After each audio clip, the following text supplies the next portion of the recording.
सर्वेभ्यो नमः। देववाणी संस्कृतं यूट्यूब चलदृश्यं प्रति भवतां भवतीनां च हार्दं स्वागतम्। मित्रों, पारिभाषिकः कक्षा संख्या 68तमी 68वीं कक्षा को आज पढ़ेंगे। ठीक है। गत कक्षा में मैंने आपको एक परिभाषा पढ़ाई थी 92 नंबर की, प्रतिपदोक्तयोः लक्षण प्रतिपदोक्तयोः प्रतिपदोक्तस्यैव ग्रहणम्। ठीक है। चलिएगा, उससे आगे की परिभाषा को पढ़ते हैं। पीडीएफ ओपन कर लीजिएगा।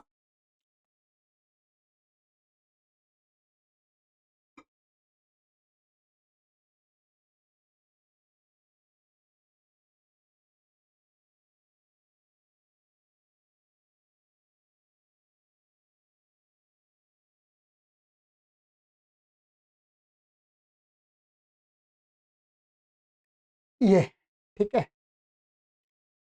आज जो परिभाषा है वो इसका अपवाद है। अपवाद ऐसे है कि लक्षण प्रतिपदोक्तयो प्रतिपदोक्तस्यैव ग्रहणम, माने प्रतिपदोक्त में ही कार्य करना चाहिए, परंतु आगे जो सूत्र परिभाषा बताएंगे उसमें ये कहेंगे वो नहीं, वहां तो सामान्य रूप से करना चाहिए। ठीक है। तो इसी से संबंधित है। आइएगा, परिभाषा ये है हमारी, गामादाग्रहणेष्व विशेषः। चलिए, भूमिका इसकी यहाँ गुरुजी ने बताई है। लक्षण प्रतिपदोक्त परिभाषायां सत्यां ही देंग रक्षणे दोपखंडने धेटपाने इत्यादीनां धातूनां आदि च उपदेशे स्थिति इत्याकारादेशेन लाक्षणिकत्वात् दाधारूपस्य दाधाघदाप् इति दाधारूपाणां धातूनां विधीयमाना घू संज्ञा न स्यात्।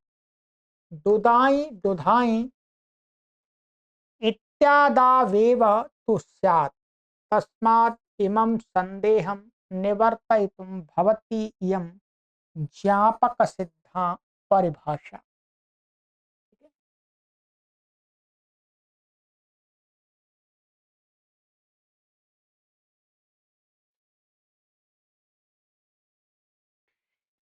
कहते हैं लक्षण प्रतिपदोक्त जो परिभाषा बना दी, उससे ये हुआ था प्रतिपदोक्त का ही ग्रहण होगा, लाक्षणिक में नहीं होगा।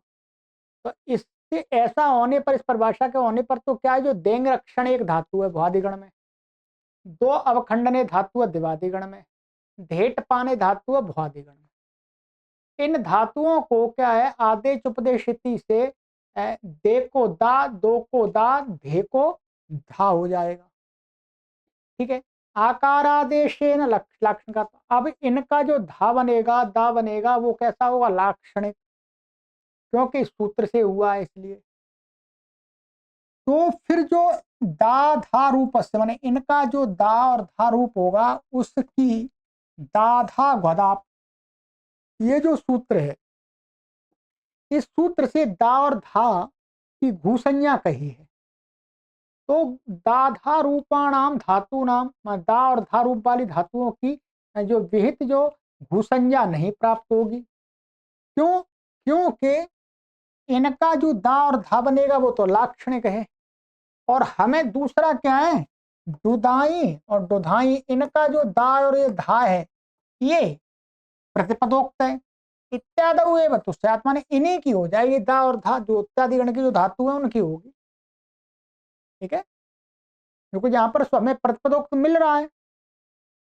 तस्मात, इस कारण से इस संदेह को हटाने के लिए ये परिभाषा ज्ञापक सिद्ध परिभाषा बता रहे। कहते हैं कि 93 गामादाग्रहणेष्व विशेषः। ये महाभाष्य के प्रथम अध्याय के प्रथम पाद में 20वां सूत्र पर दिए। ठीक है, 20वां सूत्र है आद्यंतवदे तस्मिन्, उस पर दिए।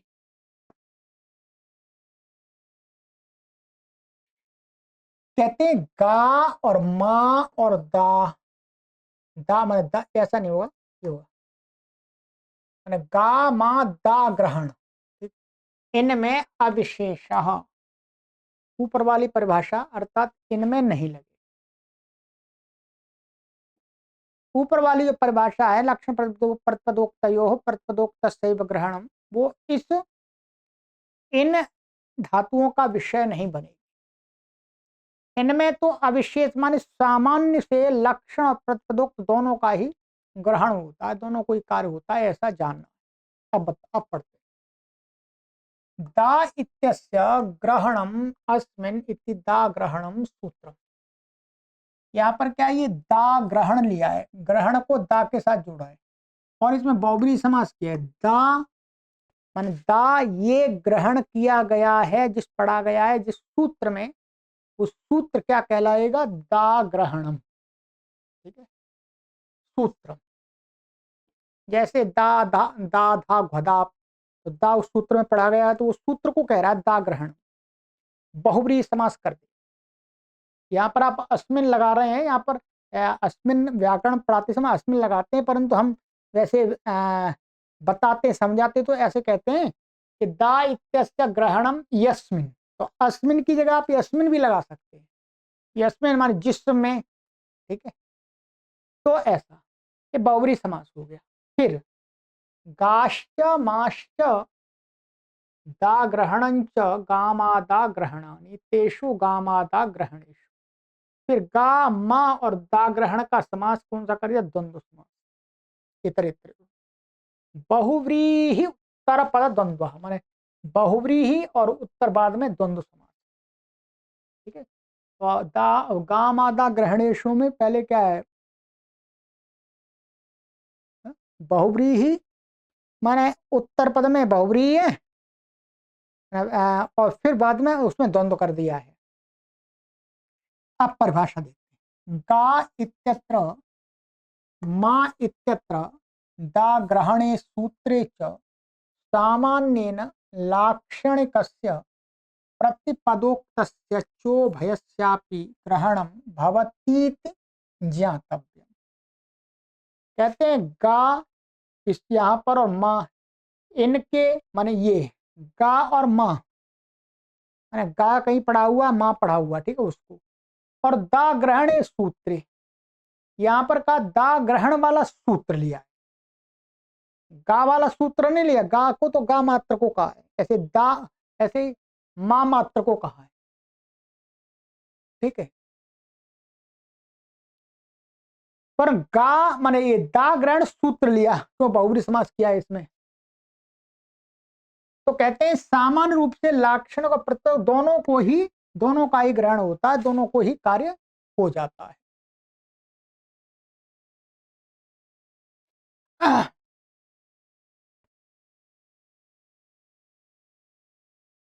तो कहते हैं आगे तद अनेन देंग प्रभृतीनां लाक्षणिकानामपि घुसंज्ञा सिद्धा भवति। माने तब क्या इस प्रकार से देंग प्रवृत्ति, माने ये जो ऊपर देंग लिया था और दो अवखंड ने ली थी, धेट पाने ली थी, उसको भी लाक्षणिक जो दा और धा बनता उसका भी घू संज्ञा दादा घोदाप से हो जाएगी, क्योंकि दादा घोदाप में दा और धा से प्रतिपदोक्त का भी ग्रहण हो जाएगा और लाक्षणिक का भी हो जाएगा। चला कोई परेशानी नहीं है।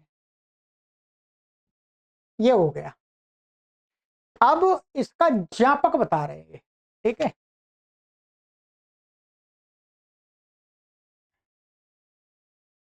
अब इसका ज्ञापक है, अब बताते हैं। घुसंज्ञा तो सिद्ध हो गई, ठीक है।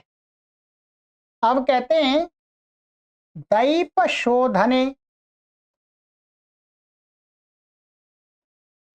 भ्वादि इत्येतस्य धातोः पित्वं यस्याह परिभाषायाह सत्वे लिंगम। अब ज्ञापक थोड़ा आपको समझना पड़ेगा, ठीक है। दैप शोधने ये धातु भुआदिगण में पड़ी हुई है 658 नंबर। यहां पर कहते हैं इसमें जो प लगाया है, इस धातु का जो पित्त किया गया है, वो ही इस परिभाषा के अस्तित्व में, सत्व माने अस्तित्व में होने में लिंग है, माने परिचायक है, सूचक है, सूचित करता है कि परिभाषा है। अब इसको समझेंगे। तथा ही पित्तकरणे एतत् प्रयोजनम दाधा घदाप इत्यत्र अदाप इति घोसंज्ञा प्रतिषेधेन दैपोपि प्रतिषेधो यथा स्यात्। ठीक है। अब ये कहते हैं यहां पर कि जिस धातु में पित्तकरण करने का ये प्रयोजन है कि यहां पर जो अदाप कहा है, ये अदाप का घु अदाप माने दाप को छोड़ करके, अदाप को छोड़ करके, दाप को छोड़ करके घू संज्ञा का प्रतिषेध किया ना, दाप का नहीं होगी घू संज्ञा, ठीक है। दैप दा इस अदाप के प्रतिषेध से, एक दाप धातु भी है हमारे पास में, ठीक है, परंतु यहां पर हमें दैप का भी निषेध करना, दैप की घू संज्ञा नहीं होती। दैपोपि प्रतिषेधो यथास्यात् माने पित्त इसलिए किया है कि दैप धातु की भी घू संज्ञा का प्रतिषेध हो जाए अदाप। कैसे? कहते हैं कि पकार सहित पाठे नैव दैप धातोः सा घू संज्ञा प्रतिषेधो भवितुम् अर्हति इति कृत्वा पित्वं कृतम्। कि पकार सहित पाठ के द्वारा ही, पकार सहित पाठ के साथ ही दैप धातु की भी वह घू संज्ञा का प्रतिषेध हो जावे, होना योग्य है। कृत्वा पित्वम कृतम, इसमें जो प किया है वो इसलिए किया है कि ये पकार सहित पाठ की ही, पकार सहित पाठ माने दैप इसी अवस्था में भी आदाप से हो जाए। आदेश उपदेशित तो बाद में लगेगा, पर दैप में प इसलिए लगाया है कि आदाप अर्थात प जहां पर है तो उसकी घू संज्ञा का प्रतिषेध हो जाए। वही कहा पकार सहित पाठे नैव, ये पकार सहित स घू संज्ञा प्रतिषेधो भवितुम अर्हति इति कृत्वा पित्वम कृतम। अब कहते हैं इसलिए किया। परम, अब कोई, अब हम ऐसा कहेंगे परिभाषा है ही नहीं। कहते हैं कि दई इत्येतस्य दारूपस्य लाक्षणिकत्वात् भूसंज्ञा प्राप्नोति एवं। अब इनका कहना है कि भाई दैप है, दैप का पाठ जाएगा, फिर दई को आदेश उपदेश से आ हो जाएगा, तभी तो ये अदाप से, अदाप ये है अदाप, अदाप में ये कहते हैं कि जो इसमें ये पढ़ के और फिर इसमें क्या है, ये आदेश से आ होगा, दारूपस्य लाक्षणिकत्वात्, दई को दा बनेगा वो तो लाक्षणिक बनेगा, तो लाक्षणिक होने से अदाप, अदाप से कहते हैं यदि ये परिभाषा नहीं है तो दैप को तो भू संज्ञा प्राप्त ही नहीं थी, भू संज्ञा प्राप्त ही नहीं थी, मानिएगा ये परिभाषा नहीं है। और लक्षण प्रतिपदोक्त यो प्रतिपदोक्त ग्रहणम, इससे इस परिभाषा के अस्तित्व होने पर जो दाधा घदाप में दा और धा, तो दाल यदि प्रतिपदोक्त का ही ग्रहण हो तो इस दई का जो दा बनेगा वो तो लाक्षणिक है, वो क्या है, लाक्षणिक है। तो लाक्षणिक होने से घुसंज्ञा प्राप्नोति एवं, दादा गोदाप से प्राप्त ही नहीं होगी, ये बता रहे हैं कि ये परिभाषा नहीं है, तब तब दैप को दा घू संज्ञा प्राप्त ही नहीं है। दई, ठीक है। तत् किम घू संज्ञा प्रतिषेधार्थे न दैपः पित्वेन। फिर घू संज्ञा के प्रतिषेध से क्या प्रयोजन? प्रतिषाद तत् किम घू संज्ञा प्रतिषेधार्थे न दैपः पित्वेन। दैप के पित्त करने, पित्त करने, पित्त इसीलिए किया है वास्तव में कि इसकी घू संज्ञा का प्रतिषेध हो जाए, परंतु इस दई की यदि हम प नहीं रहे हैं यहाँ पर, तो दई को दा होगा, इसकी तो घू संज्ञा प्राप्त ही नहीं होगी यदि ये परिभाषा नहीं है हमारे पास में। तो ठीक है, तो कहते हैं दई पा पित्त है ना, पित्त करने से लाभ क्या? तो कहते हैं तद अनेन जानीमो वयम, तद इस प्रकार से हम समझते हैं, जानते हैं कि लाक्षणिकस्यापि दापो ग्रहणम भवति, कि लाक्षणिक जो दाप है उसका भी अदाप इस सूत्र में ग्रहण होता है वही लाक्षणिकस्यापि दापो ग्रहणम भवति एवं च कृत्वा अदाप इति निषेधश्चरितार्थो भवति। अब ये जिसका लाक्षणिक भी दाप बनता है, एक तो दाप धातु है हमारे पास में, ठीक है, और एक इसमें क्या टिप्पणी दी थी इन्होंने, ये दाप दाप धातु है, ठीक है, दाप। तो कहते हैं यहां पर तो लाक्षणिकाश्चापि दापो ग्रहणम भवति, मतलब लाक्षणिक दाप मन दैप का जो दाप बनता है आदेश उपदेश स्थिति से आ हो जाएगा है, और पित्त पित्त करण का प्रयोजन है यही वाला, तो ग्रहण एवं आदाप इति निषेधा चरितार्थो भवति, अर्थात आदाप यहां पर इस दैप के प्रतिषेध का निषेध, वो प्रतिषेध है उसको चरितार्थ हो जाता है, अर्थात दैप के भी को भी लाक्षणिक प्राप्त है यहाँ पर तुदा रहने से। तदेव हम, अच्छा ये समझ में आया आपको? यहाँ पर एक टिप्पणी दी है, कहाँ दी टिप्पणी, ये अच्छा ये तो अलग है अभी, यहाँ पर ये होगा तदनेन वयम जानीमो, तदनेन जानीमो वयम लाक्षणिकस्यापि दापो ग्रहणम भवति, माने लाक्षण दाप का भी ग्रहण होता है। इस प्रकार करके अदाप यहाँ पर अब जो प्रतिषेध किया है दैप का भी वो चरितार्थ हो, और वो प्रतिषेध कब हो पाएगा? जब प लगाएंगे। तो यदि इसमें प नहीं लगाया, हमने प नहीं लगाया, ठीक है, और लाक्षणिक का भी यहां पर ग्रहण होगा, ठीक। अभी तो ये लगाया इन्होंने कि भाई ऐसा धातु रख देते, मानो ये परिभाषा नहीं है हमारे पास में, ये वाली लक्षण पदोक्त वाली परिभाषा है तो इस दई का ग्रहण नहीं हो रहा था, इस दई का जो दा होकर के दादा गोदाप से गुसंज्ञा की प्राप्ति नहीं थी, तो फिर इसमें ये प क्यों लगाया? प का और कोई प्रयोजन ही नहीं है। इसका मतलब प महर्षि पाणिनि जी इसलिए लगा रहे हैं कि दई का दा बन जाएगा। यदि महर्षि पाणिनि जी दैप की जगह दई पढ़ते हैं तो इस दई का जो दा बनेगा उसकी भी घू संज्ञा प्राप्त है। अब उस घू संज्ञा का प्राप्त का निषेध हमें करना है, तो इसके लिए यहां पर आदाप पड़ा हुआ है दादा गोदाप में। आदाप में क्या है? एक दाप धातु है, दाप धातु है, ठीक है, दाप धातु है। तो दाप यदि यहां पर इसमें पित्त नहीं करते हैं, पित्त नहीं करते हैं, तो क्या है? लक्षण प्रतिपदोक्त हो जो परिभाषा हमारे पास थी उसमें अदाप से केवल दाप जो धातु है दाप का ही ग्रहण होगा, दाप का ही निषेध हो पाएगा।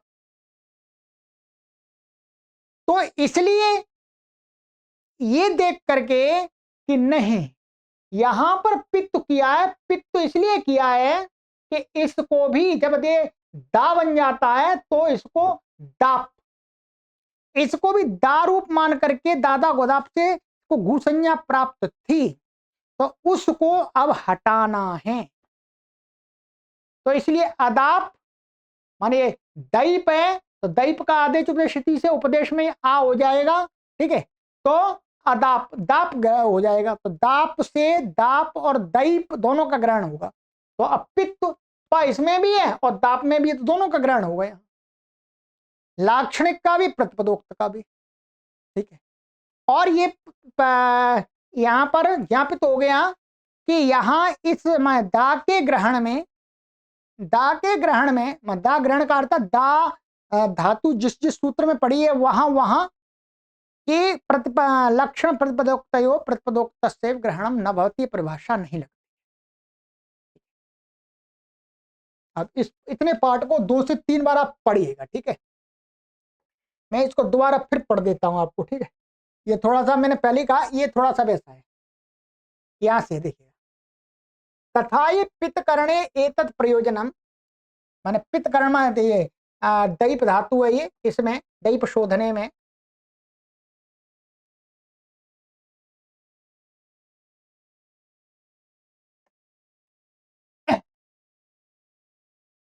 पित्त पित्त का लिंग है। तथा पित्तकरणे एतत् प्रयोजनम कि दादा गोदाप इत्यत्र अदाप इति घूसंज्ञा प्रतिषेधेन, मान घूसंज्ञा का प्रतिषेध होने से दैपोपि प्रतिषेधा यथास्य, दैप का भी प्रतिषेध हो जाए। यहां पर एक टिप्पणी लिखी है, उसको भी देख लीजिएगा।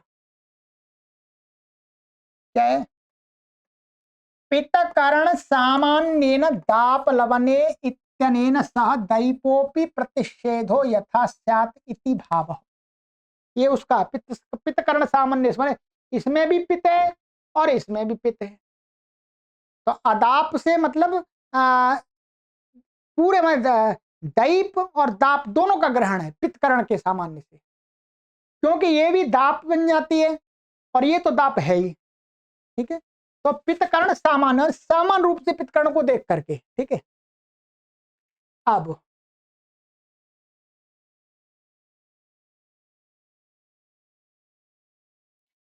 पकार सहित पाठे नैव दैप धातोः स घुसंज्ञा प्रतिषेधो भवितुम अर्हति।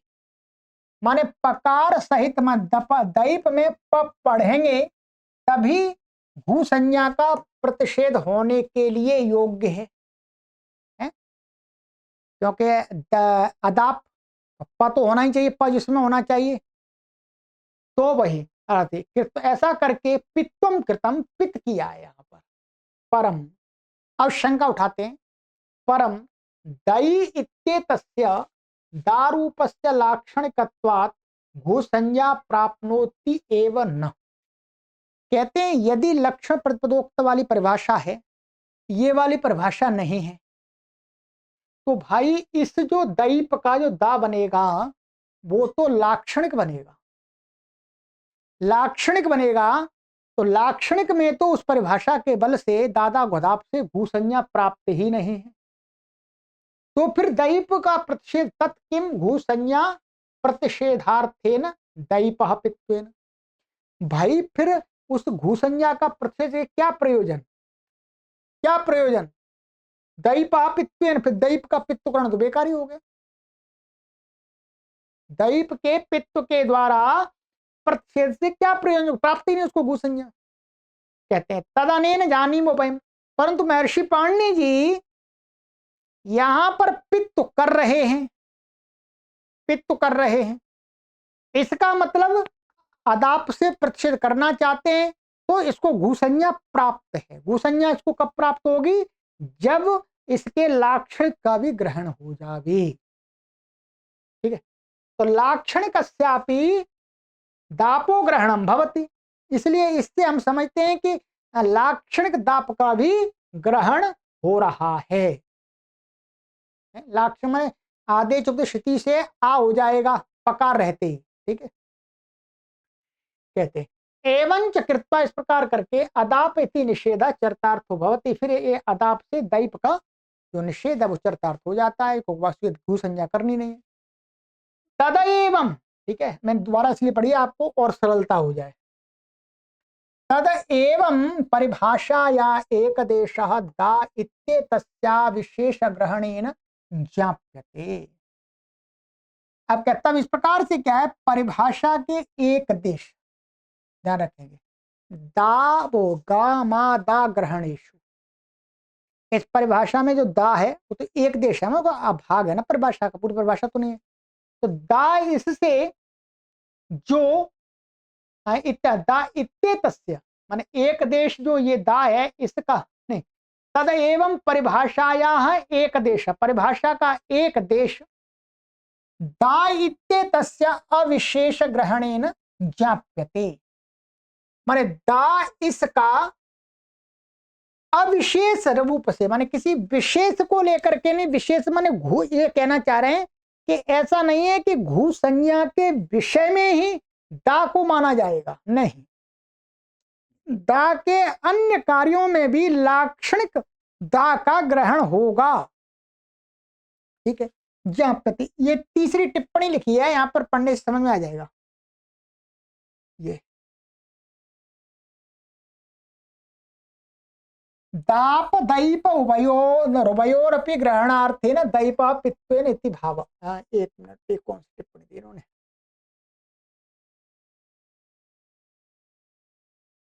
अच्छा अच्छा अच्छा, ये कहना चाह रहे हैं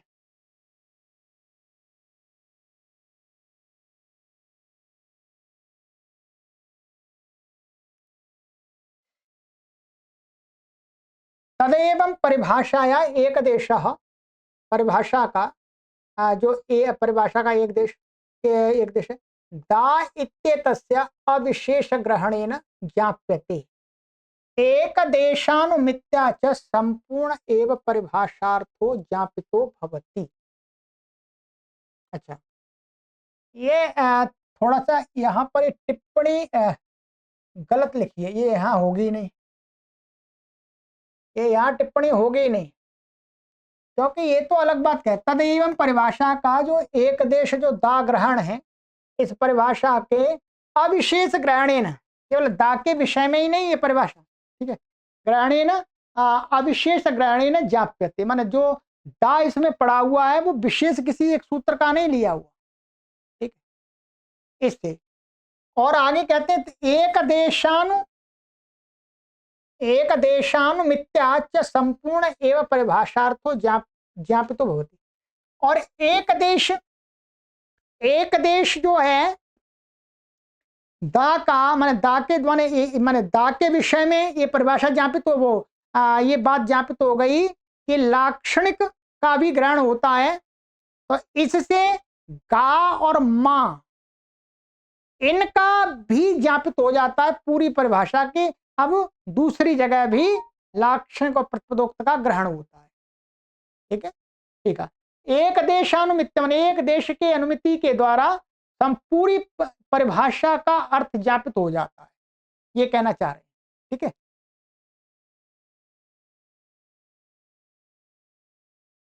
ये पंक्ति थोड़ी सी, इसका जो भाव ये कहना चाह रहे हैं, तो टिप्पणी तो उस पर बिल्कुल नहीं ध्यान देना।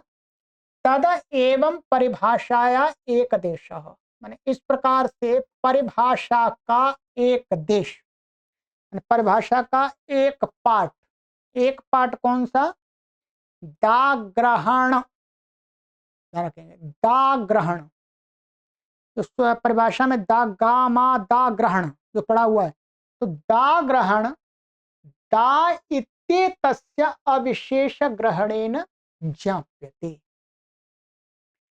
कि जो दा है ये किसी सूत्र विशेष को लेकर के नहीं है, सामान्य रूप से किसी भी सूत्र में पड़ा हुआ है, उस दा के अविशेष रूप के ग्रहण से परिभाषा का दा ग्रहण भाग ज्ञापित हो गया है, कि दा के ग्रहण के विषय में तो लक्षण प्रतिपदोक्त परिभाषा नहीं लगती है, अर्थात दोनों का ग्रहण होता है, ठीक है। ये अब उसी बात को और आगे कहते हैं कि एक देशानुमित्याचा, और परिभाषा का एक देश ज्ञापित हो गया, दा ग्रहण, तो उससे ही सारी परिभाषा का अर्थ ज्ञापित होता है।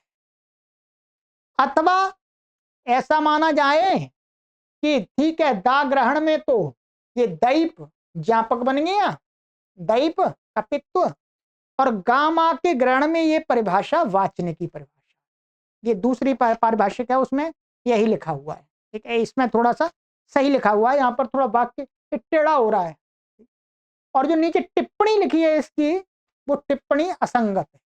ठीक है, उसको आप ध्यान मत दीजिएगा, नहीं तो आप और कंफ्यूज होंगे। ठीक है, अब आगे कहते हैं यहां पर, ठीक है ध्यान दीजिएगा,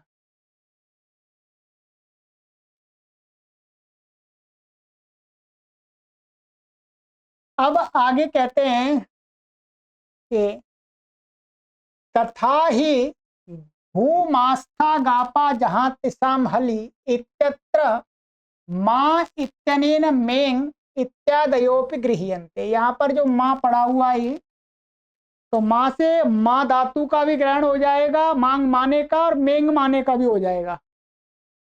को आदेश से आदेश उपदेश से आत्म होकर के माँ ये भी बन जाएगा, तो इसका भी तेन मीयते मेमीयते इत्यादवपि प्रकृत सूत्रेण मेंग धातो रीत्वम सिद्धम भवति। इससे क्या हो जाएगा, मीयते ये तो आपका यक्का हो गया, मेमीयते ये यंगंत का हो गया। ठीक है, तो इनमें क्या है, माँ को मी को ई, तो मेघ धातु को ईत्व, इस सूत्र से ईत्व किया गया है, वो ईत्व यहाँ पर हो जाएगा, क्योंकि यहाँ पर इस सूत्र में माँ लक्षण लाक्षणिक का प्रपदोक्त का दोनों का ग्रहण हो रहा है। अथ गायत्यनेन ही गई इत्यादिष्वपि ईत्वम भवति। ऐसे गा से यहाँ पर गई का भी ग्रहण है, एक गा है, इनके स्थान में गा आदेश होता उसका भी ग्रहण हो जाएगा, और गई को गावंता उसका भी हो जाएगा, तो गीयते बन जाता है इसका, ये कर्मवाच्य का है। ठीक है, ऐसे ही यंगंत में जे गीयते बना लिया, या गी को ई हो गया इस सूत्र से ही, ये गई का दिखाया है। ठीक है, और इन स्थानिकस्य च गांगादेशस्यापि ग्रहणे सति अध्यगीष्टाध्यगीषाताम इत्यादयः प्रयोगाः सुसिद्धा भवन्तीत्याद्यनेकं प्रयोजनम्। इसी प्रकार से इनके स्थान में जो गांग आदेश कहा है, इंगष्ट दूसरे अध्याय के चौथे पाद में पढ़ाया था, तो गांग आदेश का भी ग्रहण हो जाएगा, वो भी लाक्षणिक है, ये वाला गांग इनके स्थान में हुआ जो गांग आदेश है, तो उसका भी यहाँ पर अध्यगीष्ट लुंग लकार में ये गी ईकार आदेश हो गया, इससे अध्यगीषता में यहाँ पर भी होगा। इत्यादि प्रयोगा सिद्धाच्छी प्रकार से सिद्ध हो जाते हैं, इत्यादि अनेकम प्रयोजन, इस प्रकार से अनेक प्रयोजन है। ये तो सरल है, आपको समझ में आ गया। ठीक है, अब यहाँ पर थोड़ा सा कुछ और बता रहे हैं, उनको भी समझ लीजिएगा। परिभाषायाम बहुव्रीह्युत्तर पद द्वंद्व समासस्य ग्रहणे कम प्रयोजन। यहाँ कह रहे परिभाषा के अंदर क्या है, बहुव्रीहि उत्तर पद द्वंद्व समास किया, मैंने पहले क्या किया था, जो उत्तर पद दा ग्रहण था उसमें क्या है, मैं बहुव्रीहि समास किया, फिर द्वंद्व किया है गा माँ के साथ में। इसका प्रयोजन क्या है, ऐसा कर देना कि पहले गा माँ दा का द्वंद्व करके फिर उसका ग्रहण के साथ में समास करें, बहुब्रीहि करें, कुछ भी करें, तो वही कहते हैं बहुब्रीहि उत्तर पद द्वंद्व समासस्य ग्रहणे कम प्रयोजन है। पहले बहुब्रीहि उत्तर पद का करके फिर द्वंद्व किया, इसका क्या प्रयोजन है, क्या दा ग्रहणम इत्यनेन ही दाधा ग्वदाप इति सूत्रम उपलक्ष्यते, तेन धा इत्यनेन धेटो धारूपस्य लाक्षणिकस्यापि ग्रहणम सिद्धम भवति। ये कह रहे हैं यहां पर दा का इस ग्रहण के साथ इसलिए किया है बहुब्रीहि, क्योंकि दा के द्वारा दा ग्रहण का सूत्र हमको लेना है, उस सूत्र में और भी कोई धातु पड़ी है उसको भी लाक्षणिक का भी ग्रहण हो जाए। ठीक है, तो दाधा गोदापिति सूत्रम उपलक्षते से दा ग्रहण से वो सूत्र उपलक्षित है पूरा, क्योंकि तो दा ग्रहण है तो इस सूत्र में हो गया। तेन धा इत्यनेन धा का भी धेटो धारूपस्य लाक्षणिकस्यापि ग्रहणम सिद्धम भवति। इसलिए ढेट धातु का भी लाक्षणिक का धा को भी ग्रहण हो जाएगा। तो यहाँ पर घू मास्था गापा, ठीक है, तो उसकी भी घू संज्ञा हो जाएगी, ठीक है, वो घू संज्ञा और घू संज्ञा होने पर उसको भी लक्षण प्रतिपदोक्त दोनों का ग्रहण होगा, डेट का भी, ये डेट का भी, ठीक है, ये इसका प्रयोजन है।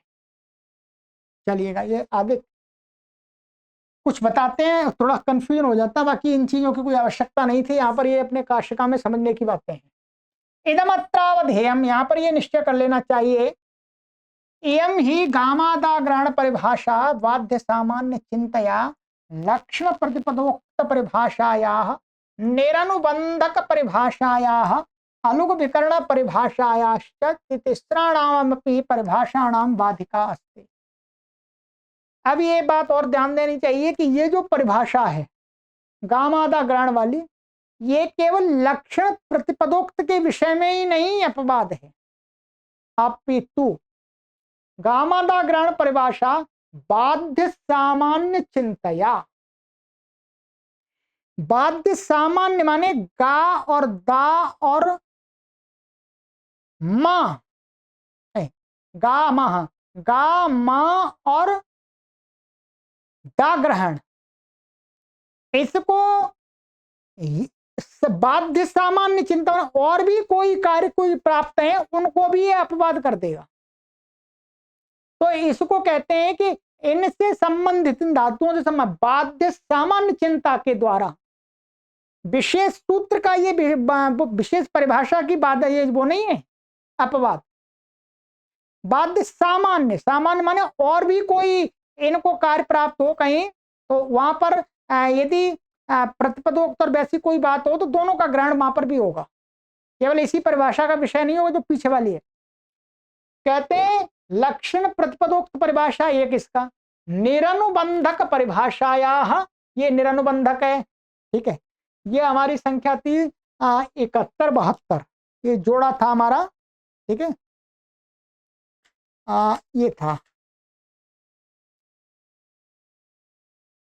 अनुबंधक ग्रहणे न सानुबंधक से ग्रहणम और तदनुबंधक ग्रहणे न तदनुबंधक से ग्रहणम, इस परिभाषा का। और अलुग विकर्ण से परिभाषाया, ये 80वीं परिभाषा हमने पढ़ाई थी आपको, ठीक है, कि लुग विकर्ण अलुग विकर्ण यो लुग विकर्ण से ग्रहण, इन तीनों का अपवाद है, ये तीनों की बाधिका है। अर्थात गामादा ग्रहण के विषय में तो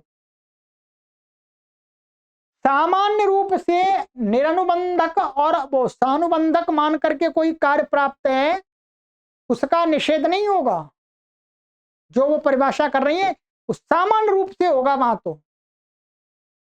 और ऐसे ही अलुग विकर्ण से, क्योंकि ये था लुग विकर्ण अलुग विकर्ण यो अलुग विकर्ण से, लुग विकर्ण और अलुग विकर्ण के विषय में अलुग विकर्ण वाली का ग्रहण होता है, ऐसा नहीं है दा दा, इसमें तो लुक का लुक वाली का भी ग्रहण हो जाएगा, अलुक वाली का भी ग्रहण हो जाएगा, ठीक है।